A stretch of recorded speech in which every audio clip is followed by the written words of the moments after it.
Ya, tadi penjelasan mengenai unit weight, bulk unit weight atau eh, bulk weight density ya. Kita juga belajar mengenai mass density atau bulk density. Nah, sekarang kita masuk apa yang disebut dengan specific gravity ya, specific gravity atau GS ya. Kita akan bahas apa yang disebut dengan specific gravity ya. Kita akan bantu dengan penjelasan analogi ya. Nah, di sini kita punya 3 buah box ya, ukuran 1 meter kubik ya, 1 kali 1 kali 1 ya, yang akan diisi dengan material baja, air dan tanah. Oke. Jadi box pertama itu diisi baja, baja cair ya otomatis. Yang kedua diisi air, yang ketiga diisi tanah ya. Nah, ketika baja cair ini dituang ya full, kemudian dia mengeras, itu berat box pertama itu kalau ditimbang itu kira-kira 7,85 ton ya.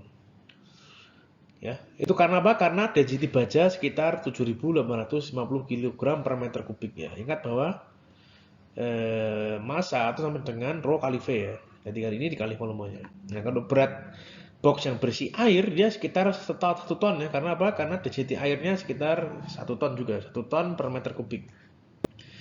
Dan untuk tanah kita pending, kita akan jelaskan apa itu secara bahasa specific gravity ya. Oke. Nah, specific gravity itu adalah rasio perbandingan density ya, suatu substansi terhadap density air ya. Jadi, dalam kasus ini ya, specific gravity baja itu adalah 7.850 ya dibagi 1.000. Oke?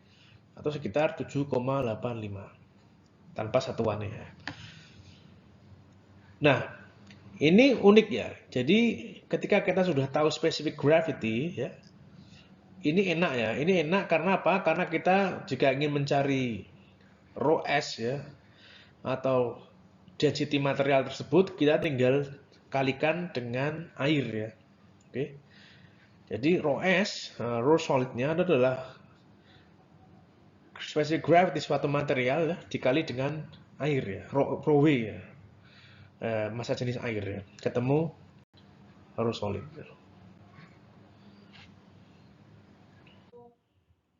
Oke. Lalu bagaimana ya cara mengetahui ya, specific gravity pada tanah ya? Eh, dari analogi yang sudah kita lihat pada slide sebelumnya ya, bahwa kita memerlukan sebuah material yang murni solid pada 1 meter kubik ya. Namun ya realitanya ya pada material tanah ya secara natural ya, secara alami nature tanah itu adalah ya ketika kita masukkan ke dalam sebuah box, maka realita yang kita dapatkan adalah kita mempunyai beberapa komponennya, itu adalah air, udara dan solidnya ya. Namun tetap kita membutuhkan hanya bagian solidnya saja ya untuk kita hitung sebagai dalam menghitung specific gravity. Nah, ini adalah sehingga analogi kubus ini atau metode kubus ini ya untuk tanah tidak bisa secara langsung digunakan. Ya, ini hanya sebagai gambaran ya untuk membantu eh, gambaran bagaimana kita menentukan specific gravity ya. Nah, kita hanya membutuhkan murni full solid pada tanah ya. Nah, namun dalam hal ini ya, kita tidak bisa melakukan itu ya. Nah, untuk itu ya saintis dahulu ya menemukan sebuah metode untuk mencari rho solid dan GS itu menggunakan metode pyknometer. Dan secara singkat akan saya serempet pada slide selanjutnya. Jadi specific gravity ya itu dapat dicari ya dengan melakukan uji laboratorium ya, dengan menggunakan alat yang disebut dengan pyknometer ya seperti ini. Nah umumnya ya mahasiswa D3 maupun D1 akan melakukan praktikum ya, praktikum mekanika tanah ya. Yang salah satunya Anda akan mencari specific gravity ya. Dengan otomatis dengan menggunakan alat pyknometer ini gitu. Nah, ketika kita sudah tahu GS ya, maka rho solid dapat dicari ya dengan mengkalikan nilai GS tersebut ya dengan massa jenis air ya. Kemudian rumus ini bisa digunakan ya. Rumus ini bisa digunakan. Jadi itu adalah filosofi daripada rumus ini ya.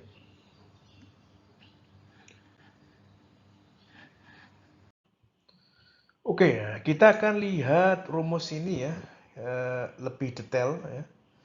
Kita tahu bahwa rumus ini kita telah pelajari pada bagian presentasi kita di unit weight ya. Di mana unit weight rumus-rumus ini ya, ini kalau di breakdown ya, kalau digambarkan itu sebenarnya kayak gini ya. Jadi suatu gamma total tanah ya, di mana itu ini ya, itu di breakdown seperti ini sebenarnya adalah komponen solidnya ya, yang ini ditambah dengan komponen voidnya seperti itu ya. Void apa bisa terisi murni air semua atau bisa hanya udara saja atau seperti yang ada di depan ini yang kombinasi antara udara dan air seperti itu. Nah, ketika ya coba Anda lihat di sini ya, perhatikan ya. Pada rumus ini kita hanya untuk menghitung ya. Jadi yang ini, rumus ini adalah bagian yang ini ya. Dengan yang ini adalah bagian yang ini. Nah, jadi ketika kita tahu suatu rho S, di mana rho S digambarkan sebagai sebuah solid material tanah yang berukuran 1 meter kubik, ya jika kita hanya membutuhkan bagian ini saja, bagian bawah, karena ini diokupansi oleh voidnya yang di sini kan gitu, maka kita memerlukan ya suatu rasio untuk menguranginya ya. Itu adalah 1 min N ya. Oke. Dimana N adalah porositasnya ya. Jadi bagian ini adalah 1 min N daripada total suatu kubus ini. Ya. Sehingga jika dikalikan dengan rho S, maka proporsinya adalah yang ini yang ketemunya. Ketemu yang ini proporsinya. Jadi yang ini adalah yang ini. Jadi seperti itu ya. Ini adalah sebuah gambaran visualisasi ya, rumus-rumus ini. Semoga dapat dipahami ya. Jadi mungkin sebagian Anda bertanya-tanya ya, kenapa kita harus ribet untuk mempelajari ya rumus tadi, rumus yang simple ya dengan analogi-analogi box-box tadi ya. Nah, kalau Anda bertanya seperti itu, maka jawabannya adalah di sini saya akan membantu Anda ya untuk memahami rumus tadi ya. Karena rumus tersebut atau mungkin analogi-analogi box tersebut itu adalah akar ya daripada rumus-rumus korelasi ya yang nanti Anda akan pelajari pada akhir-akhir slide ya. Nanti akan saya berikan kenapa sih kita tuh perlu memahami secara fundamental ya, secara filosofis tentang rumus itu ya. Tentu nanti akan saya berikan sebuah contoh konkret ya di lapangan yang sering kita lakukan ya. Dan juga ada sebuah grafik yang penting untuk dipelajari di belakang nanti di slide terakhir ya, slide akhir ya. Nah untuk itu saya harapkan untuk bisa memahami ya filosofi rumus tersebut ya dalam hal ini ya, oke? Oke ya, kita sekedar menyimpulkan ya dari apa yang sudah kita pelajari tadi ya. Saudara lihat adalah rumus yang ini ya, adalah unit weight ya atau gamma ya, di mana kita mempunyai gravitasi ya di sini ya.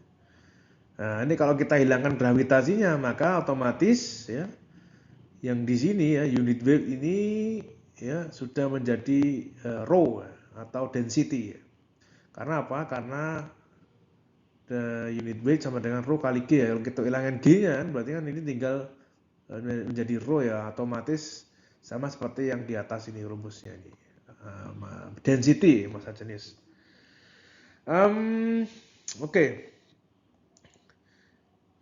Jadi ya sekedar menyimpulkan ya yang bagian kanan ini saudara lihat di sini ya. Ini adalah sebuah gambaran ya. Misalnya kita punya sebuah volumetrik tanah ya. yang terdiri dari solid, water, dan air. Di mana void-nya ya terdiri dari dua komponen adalah udara dan air ya, maka sama dengan dapat di breakdown sebagai yang kanan ini ya seperti ini. Ini otomatis simple aja ya, yang ini solid tambah yang ini yang atasnya. Ya ini rumusnya yang bawah ini. Begitu juga ketika semua void terisi water atau semua void terisi air ya, yang biru ini yang nomor 2 ini ya, saya hapus dulu. Yang ini ya. Ya otomatis ya kalau di breakdown ya ini tambah ini yang gitu. Ya sehingga jika kita lihat di sini ya, maka seluruh rongga terisi air, maka otomatis dia menjadi gamma saturated ya, seperti itu. Ya begitu juga sebaliknya, kalau semua rongga tidak ada airnya atau terisi udara ya seperti yang nomor 3 ya, otomatis rumusnya menjadi seperti yang ini ya, kemudian unit weight-nya menjadi dry ya, gamma dry ya. Bisa saudara pelajari di bawah ini ya, breakdown rumus-rumusnya. Oke, jadi adalah sebuah visualisasi yang semoga dapat memudahkan Anda dalam memahami rumus-rumus di buku-buku Mektan ini ya. Oke.